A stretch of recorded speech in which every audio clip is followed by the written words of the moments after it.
세상의 모든 지식 언더스탠딩. 네.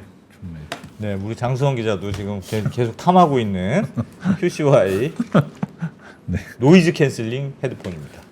3만 원대라고 하니까 참 대박이야. 엄청 싸. 자, 이번에는 이것도 뜨거운 주제인데, 최근에 우리나라는 걱정할 게 진짜 많죠. 뭐 노령화도 걱정이고 뭐 실업자도 많고 여러 가지 걱정들이 많습니다만, 그 중에 걱정 중에 하나는 군인도 적다. 군대 갈 사람이 없다. 태어나는 아이들이 적으니까 네, 당연한 순서인 것 같은데. 그렇습니다. 그래서 최근에 5, 60대가 다시 군대 가라. 너희는 할 것도 없지 않냐. 또요? 또 가야죠. 뭐 이런 국회의원이 그런 얘기를 해서 뜨거운 논란이 됐는데, 뭐 그걸 내용 포함해서 실제로 군인이 줄어드는 이 문제에 대해서 좀 어떤 해결 방법이 있을지 우리 백종훈 기자님이 조금 취재해 오셨습니다. 그래서 같이 배워보고 고민도 좀 같이 해보죠. 어서 오십시오. 예, 안녕하세요. 네. 최근에 5060 재입대론. 예. 저는 가야 됩니까 다시? 좀 오해가 좀 있었던 것 네. 같긴 해요. 네. 예, 지금 바로 좀 슬라이드 보시면 어, 그 얘기가 나온 건 지난달 25일, 9월 25일에 예. 한국국방연구원의 그 포럼에서 그 성일종 국회 국방위원회 위원장이 5060을 이제 지금 건강하지 않냐. 지금 5060은 건강하고 젊은 병사는 모자르니까 군에 가서 경계병을 5060도 힘들어요. 허리도 아프고. 예, 서도 눈도 된다고 안 생각한다. 보이고. 이렇게 발언을 했는데, 예. 그럼 뭐 여기도 나오지만 슬라이드 보시면 뭐 그럼 우리 보고 가라는 거야? 라는 그런 얘기가 많이 나왔고, 그날 바로 성일종 위원장이 해명을 했어요. 예. 강제 재입대 이런 걸 말한 건 아니고 경계 근무를 서는 어떤 아웃소싱 기업 같은 걸 세우고 군과 계약을 맺어서 이렇게 하는 방안을 생각해 볼 수 있지 않느냐. 그런 경비 아저씨로 취직을 하는 건가요? 경비 부대 같은 경비 업체 같은 그런 아이디어를 말한 거지, 강제 재입대를 말하는 건 아니다라고 해서 오해 자체는 좀 풀어야 될 것 같고요. 다만 이제 이럴 정도인가 우리나라가 그렇게 병사가 없어?라는 거에 대해서는 좀 한번 생각해 볼 만한 그래도 지점이었던 같은 것 같습니다. 경계 근무를 하더라도 그냥 아파트에 있는 게 낫지. 군대 경계 근무는 별로 안 하고 싶을 것 같긴 한데. 그리고 이제 성 위원장이 예를 든 게 어. 평택 미군 기지 같은 데는 이제 우리 가까우니까? 민간 업체들이 어. 경비 업체들이 맡긴대요. 예. 미군이. 그래서 실제로? 실제로 그렇게 맡기지 않느냐. 어. 물론 우리나라는 또 경우가 다르다. 뭐 전방에 그게 되겠냐 뭐부터 시작해서 논란이 많이 있습니다. 지금 장순원 기자가 말한 것처럼 여기 보면은 슬라이드 잠깐 보시면 예. 한 해에 남자 아이가 출생하는 인구 수가 지금 보면은 이렇게 줄어들고 있죠. 네. 그리고 주황색은 통계청의 예측치인데 이렇게 줄어들고 있는 건 사실입니다. 그래서 지금 우리 군 정원이 50만 명으로 돼 있긴 하거든요. 네. 조금 미달하긴 하는데 실제 현원은. 그래서 50만 명을 채울 수가 없는 지금 남아 출생 현상이 벌어지고 있는 건 사실입니다. 그리고 여기 보시면 CNN의 기사인데요. 남한 군대가 새로운 적을 마주쳤다. 인구 수리학이라는 어떤 인구의 감소라는 새로운 적을 만났다라는 기사가 나올 정도로 예. 우리 그 어떤 그 군 자원의 병력 자원의 부족 같은 거에 대해서는 문제가 제기되고 있는 그런 상황입니다. 그래서 이런 걸 해결하자는 의미에서 조금 얘기가 나는데 조금 와전이 된 것 같고요. 예. 2000년에 합계 출산율이 1.48명이었는데 최근에 뭐 더 우리 시청자분들 더 잘 아시겠지만 0.7대까지 지금 떨어진 상태여서 앞으로도 뭐 오를 것 같지는 않고요. 그래서 그런 것들이 문제가 되고 있다라고 보시면 될 것 같습니다. 이게 근본적으로 아예 좀 적은 병력을 가정하고 군대를 좀 재편할 생각을 오히려 해야 되는 게 아닌가. 그러니까 자꾸 사람을 50대가 다시 뭐라도 좀 하면 어떠냐 그렇게 생각할 게 아니고 한참 왜 직업 군인을 늘려야 된다 뭐 그런 얘기 많이 있었잖아요. 네. 요즘 누가 군대가 실제로 지상전을 얼마나 하냐. 그러니까 그런 거는 좀 줄이고 차라리 조금 이참에 현실적인 목표를 세우고 군 병력이 줄어드는 걸 걱정만 할 일이 아니고 이참에 적은 인원으로 효율적인 군대를 만드는 쪽으로 방향 바꿔봐야 되는 거 아니에요? 그런 생각이 오히려 네, 드는데요. 그런 지적이나 의견은 많이 있고요. 예. 지금 출발은 그건 것 같아요. 지금 63만 명에서 50만 명으로 줄이긴 했는데 예. 우리나라의 그 상비 병력 50만 정원이 타당하냐부터 이 논의가 시작돼야 될 것 같은데요. 슬라이드 잠깐 보시면 우리나라 50만 정원이 그러면 타당한 거냐? 우리가 지금 50만으로 설정이 돼 예, 있어요. 설정이 돼 목표를 있는데 50만을 유지해야 돼 네, 이렇게. 학자들이 이제 뭐 여러 가지 해외 사례를 토대로 뭐 비교 연구 같은 걸 많이 합니다. 보면은 고치성 교수가 본 걸 보면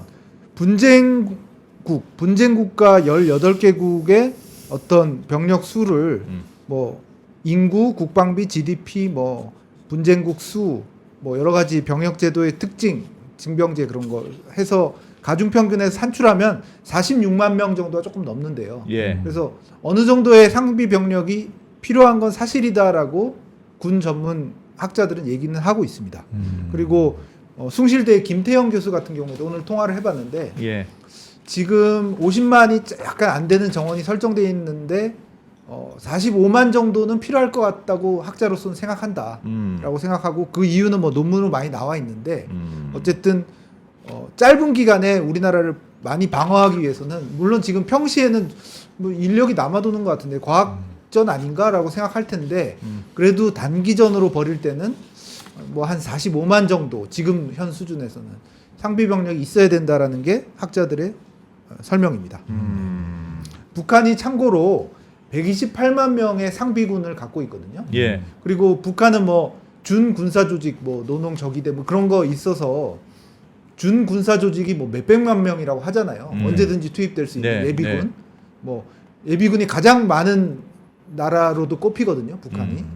그러니까 적의 어떤 병력 수준을 볼 때는 그렇게 우리가 쉽게 뭐 과학 전쟁 아니냐라고 해서 병력을 인구가 줄어든다고 해서 줄이는 게 맞지 않는다라는 반론도 많은 것이 사실입니다. 그래요. 뭐 이게 군인 머릿수로 하면 우리는 벌써 북한은 상대가 안 되는 건데 그래도 군사력으로 이렇게 막 떨어진다고 평가되지는 않잖아요. 네. 그러니까 좀 어프로치가 달라야 될 것 같은데 저는 여전히 잘 모르겠습니다. 몇만 명을 유지해야 된다는 그 근거가 우리보다 훨씬 작은 나라들도 많지 않나요? 네, 보통 이스라엘을 많이 예를 들죠. 예. 20만 명이 안 되는 군으로 이스라엘 싸우는 거 보니까 네. 어마어마하던데요. 어마어마해. 유지를 한다라고 예. 얘기하시는 분도 있는데 또 이면을 보면 뭐 기사 많이 보셨을 텐데 거기는 예비군이 뭐 전투기도 조종한다고 할 정도로 예비군이 잘 돼 있다는 거 아닙니까?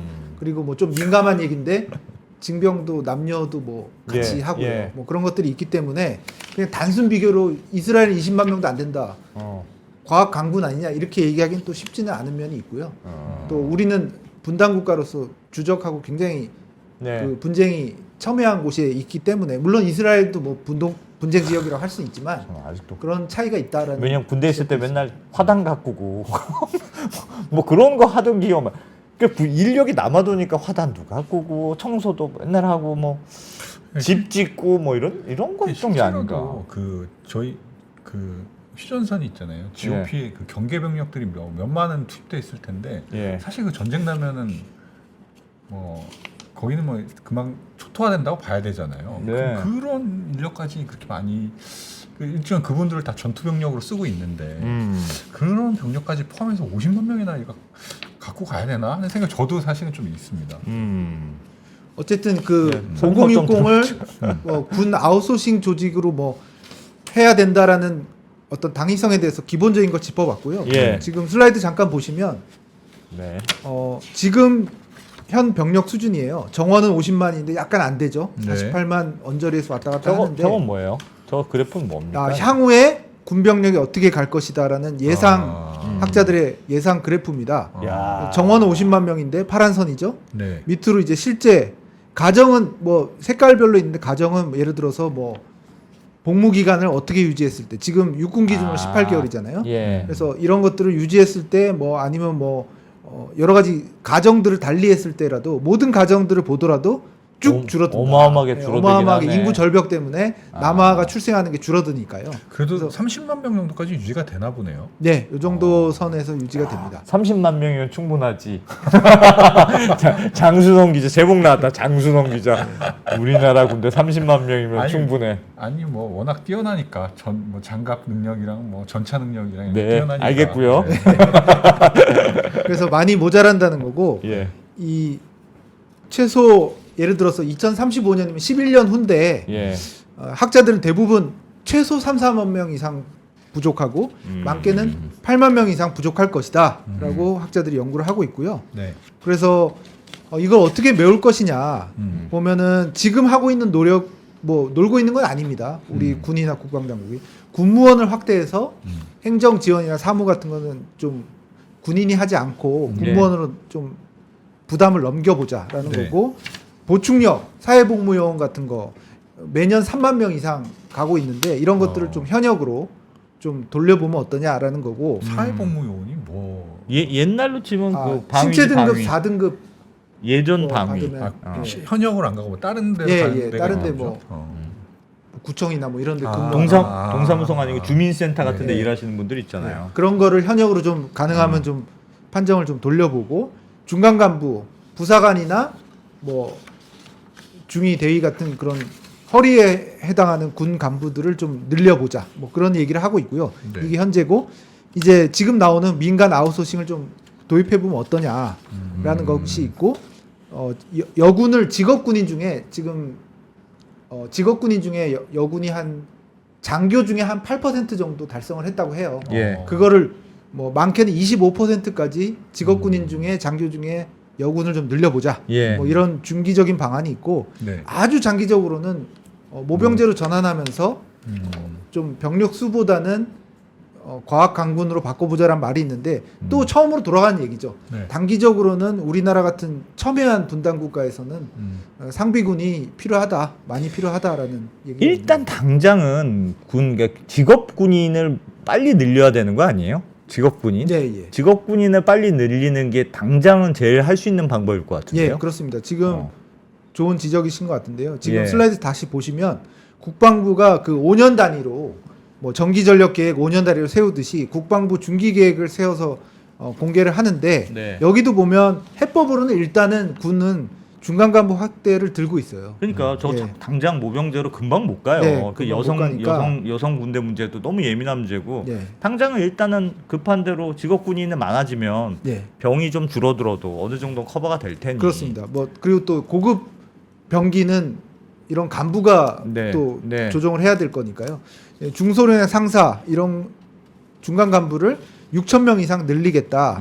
군무원도 1,000명 정도 수준 이상으로 계속 늘리겠다라고 하는데 학자들 말로는 이게 잘 안 되고 있습니다. 계획은 이렇게 세우고 돈이 있는데. 없어서 그렇습니까? 예, 모든 건 예산으로 귀결되는 돈 문제고요. 써야지. 그럼 돈을 안 쓰고 누가 직업 군인으로 오겠어요. 네, 그래서 잘 안 되고 있기 때문에 어. 이런 어떤 민간 아웃소싱 이런 것들을 말하고 있는 것이고 군 민간 아웃소싱 뭐 지금 나온 걸로는 50대 예. 얘기의 논리는 어떤 인구 절벽에 대처하자는 의미 그리고 국방환경 변화에 좀 대처를 잘해보자라는 그리고 뭐 부수적으로는 어떤 민간 기업하고 군하고 계약을 맺어서 아웃소싱을 하는 거면 경제 효과도 있을 것이다. 예. 예, 왜냐하면 그 임금이 나갈 거잖아요. 예. 그래서 지금 병장 월급이 지금 150만 원 선에서 200만 원까지 오르고 있는 중인데 그 민간 아웃소싱 기업의 경계병 조금 나이가 있는 경계병이 되겠죠. 네. 그 민간 회사에 임금이 나갈 거 아닙니까? 그러면 예. 그게 또 경제 효과도 있는 거 아니냐라고 학자들은 얘기를 하고 있습니다. 그 좀 궁금한 게 아까 그 사병의 숫자 줄면 어쨌건 인건비도 세이브가 되는 거 아닙니까? 예, 예. 그래 내 말이. 그 돈으로 민간의 어떤 역할을 확대해도 충분히 그러니까요. 여력이 생길 것 같은데. 왜냐하면 지금 군 장병들한테도 월급이 아주 적진 않잖아요. 많이 올랐지 않습니까? 옛날에 비하면. 그러면 지금 그 인력이 줄어요. 그러면 그 뭐 월급도 줄고 거기에 대한 부대 비용이 다 줄 거 아닙니까? 그러면 그 세이빙이 거기서 아낀 돈을 직업군인을 뽑고 또 모자라는 뭐 경계병 이런 거는 그냥 외주 돈 쓰고 외주로 주자. 네. 뭐 그런저런 예산들이 조금 생기는 거 아니에요? 네, 그게 쉽지 않은 계산이긴 한데 저도 그런 생각이 들었고요. 네. 전문가들도 뭐 물론 쉬운 계산은 아닌데 그렇게 할 수 있다라고 보는 거고. 그래서 슬라이드 보시면 그래서 걱정할 일이 아니다. 그러니까 어. 인원이 군대 들어가는 인원이 준다고 해서 네. 다른 방식으로 돈을 다른 써서 방식으로 할 수도 해결할 있겠죠. 방법을 자꾸 이제 찾아야지. 쉽게 말하면 뭐 인원이 100명이던 중소기업에서 뭐 직원이 60명으로 줄어들 때 네, 아웃소싱을 뭔가 하는 거다. 아웃소싱으로 그렇죠. 40명분을 커버하면 되는 거니까요. 슬라이드 잠깐 보시면 지금 현재 2024년 뭐 요 상황이 현역병은 이만큼 있고 위에 단이 군무원이에요. 아. 그리고 아래 단이 아웃소싱인데 거의 없다고 보면 되죠. 예. 이런 것들을 이제 병력이 이렇게 줄어들 거니까요. 예. 10년 후, 20년 후 이렇게 줄어들면 군무원을 이렇게 늘리고 그만큼 늘리고. 네, 그만큼 늘리고 줄어드는 이쪽 단 하단을 그만큼 또 민간 늘리고. 아웃소싱으로 채우면 된다라는 아. 계산은 가능하고 예산도 장순원 기자 말씀하신 거, 안 대표 말씀하신 것처럼 네. 줄어드는 인원의 예산을 또 잘 운용하면 되지 않겠느냐라고 보는 거고요. 이 주장을 많이 하는 게 이강수 교수인데 한성대 이강수 교수 말로는 일단 법이 필요하다. 뭘 계약을 하려면요? 군과 어떤 지금 아직 없는 경계병력 같은 걸 쓰는 민간 기업과의 어떤 계약을 할 수 있는 근거 법령이 있어야 계약을 하지 군이 자의적으로 좀 모자르니까 계약해서 저희가 그냥 경계병 쓸게요. 예. 지금 근거법이 없습니다. 근거법이 사실상 없습니다. 예, 음. 없기 때문에 법령 제정 그리고 지금도 안 대표 장 기자도 의문을 군대 갔다 오셨지만 의문을 가질 수 있는 여러 가지 걱정 이런 것들을 덜 수 있는 국민적 공감대 이런 것들이 토론회도 많이 열어야 될 거고 그러니까 설득도 많이 해야 될 거고 취사병을 자꾸 군인에서 쓰지 말고 그냥 그 바깥에 그런 그 외식하는 웰스토리 뭐 이런 데서 하자는 거잖아요. 네. 그래서 거기서 그 되게 좋아지겠는데 뭐 그런 취지인 거죠 네, 지금. 그런 취지입니다. 네. 그래서 그럼 제일 궁금하실 게 뭐 논란은 있지만 어쨌든 도입해 보자. 근거 예. 법령을 입법을 하고 지금 입법안이 성일종 국방위원장이 뭐 준비 검토를 하겠다는 식으로 얘기했으니까 예.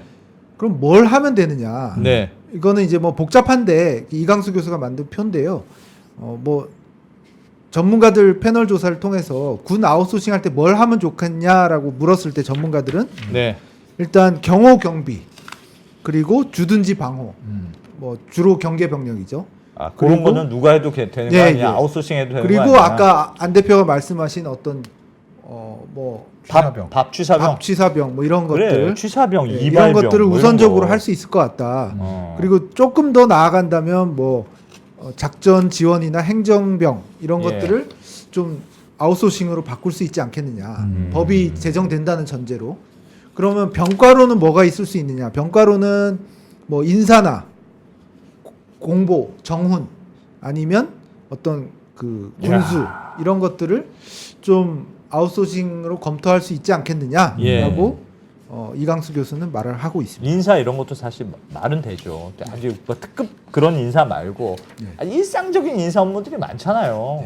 우리도 언더스탠딩도 외주 인사 이런 거 쓰는데 다 그거 굳이 다 내부로 인하우스로 가질 수 필요 네, 없이 예. 그냥 물론 외주로 근데 줄수 있는 보안 문제나 뭐 전문성 뭐 문제는 있겠죠. 논란은 있긴 합니다. 과연 그게 잘 할수 보완이 될 있겠느냐? 것이냐. 그래서 마지막으로 그러면 또 다른 방법 없느냐라고 할 때 미국이나 호주 같은 데서는 이제 외국인을 입대를 받고 입대를 받아서 시민권이나 뭐 시민권이 아니면 영주권 정도를 주는 거죠. 그런 방안을 외국은 하고 있는데 우리나라 ROTC처럼 미국은 네. 군대 가면은 그 대학 등록금도 줘요. 네. 많이 장학금 엄청 줍니다. 그래서 우리나라는 또 정서가 좀 다르긴 한데 네. 그런 방안도 마지막으로는 얘기하는데요. 지금 슬라이드 보시면 외국인 모병제. 호주는 최근에도 지금 시민권 없는 영주권자를 이런 것들을 뭐 주면서 예. 외국에서 근데 좀 웃긴 게 모든 국가 외국인을 받겠다는 건 아니고 정보 동맹을 맺어져 있는 뭐 미국, 영국, 캐나다 이런 데만 받겠다는 건데 아니 뭐야? 그럼 우리 장 기자가 나는 호주로 갈래. 호주 군인에 그거는 지원하면 안 받아줘요. 일단 아예? 지금은 너희는 옐로우라서 안 받아줘요? 네, 지금은 저는 안 아니라는 할 거예요. 그래서 이런 외국인 모병 어. 방식의 어떤 군 병력 상비군의 보충 예. 이런 것도 또 생각은 할 수 있다. 아. 그리고 실제로도 국회에서도 이런 질문이 나와요. 병무청장한테 외국인 공무시 시민권 주는 방안 이런 것들은 아이디어로 어떠냐라고 국회의원들이 물으면 예. 병무청장 같은 사람들이 이게 이민 정책하고 조금 맞닿아 있다. 그렇죠. 그렇잖아요. 그래서 이민 정책이 쉽지 않은 정책이라 법무부하고 이민 정책하고 좀 연계해서 같이 해봐야 혹시 좀 되겠다. 시험적으로 해볼 수 있는지 검토해 나가겠다라고 답변을 한 적이 있습니다. 해외의 경우는 군인 용병도 쓰니까 용병을 만약에 써야 되는 상황이 된다면 용병을 쓰는 것보다는 이게 이민 정책하고 엮어서 네. 하는 게 좀 그래도 어쨌든 뭐 피부색과 인종은 달라져도 너는 대한민국 사람이야 네. 이런 취지가 되는 거니까 용병을 만약에 쓰게 되는 상황이 되면 우리나라도 네. 그것보단 요게 낫지 않을까 싶기는 해요. 네. 아예 돈 주고 그냥 쓰는 것보다는. 근데 조금 예민하긴 수는 예민할 있겠네요. 수 있습니다. 왜냐하면은 이제 또 학자들이나 바로 반론이 미군이나 영국군 같은데 뭐 독일 같은 데서 많이 하는데 좀 이렇게 잘 전장이 분리가 돼 있고 체계가 있으니까 그것도 되는 거지. 우리나라는 전선이 국지적으로 길고 또 막 이렇게 특수성이 있잖아요. 우리나라만의 특수성이 있어서 예. 과연 그게 모병 방식이 됐든 아니면 뭐 아까 처음으로 돌아가서 어떤 민간 기업의 아웃소싱이 됐든 그게 잘 어우러져서 되겠냐라는 걱정 같은 것들이 있긴 합니다. 진짜 고민해봐야 될 게 여러 가지가 있을 것 같아요. 저도 그냥 아까 웃으면서 웰스토리 얘기했는데 전쟁 나면 웰스토리가 따라다니면서 밥 줄 거 아니잖아요. 따라다녀야지.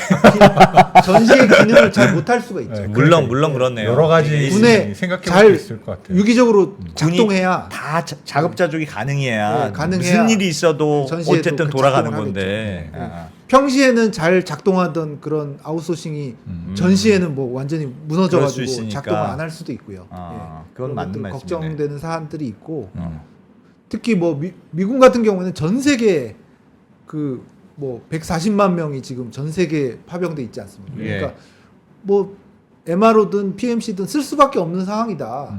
그거하고 우리나라하고 같냐라고 지적하시는 분들도 있습니다. 쉽지 않은 문제군요. 그렇구나. 그러면 웰스토리랑 계약할 때도 전시에도 너희는 꼭 따라와야 된다고 계약을 해야 되나? 야, 그거 진짜 부장한데? 안 하겠죠. 급식 아주머니들 무슨 죄야? 내가 전시에 왜 따라가야 돼? 막 이럴 수는 있겠네요. 네. 고민할 바는 있는데 쉽지는 않네요.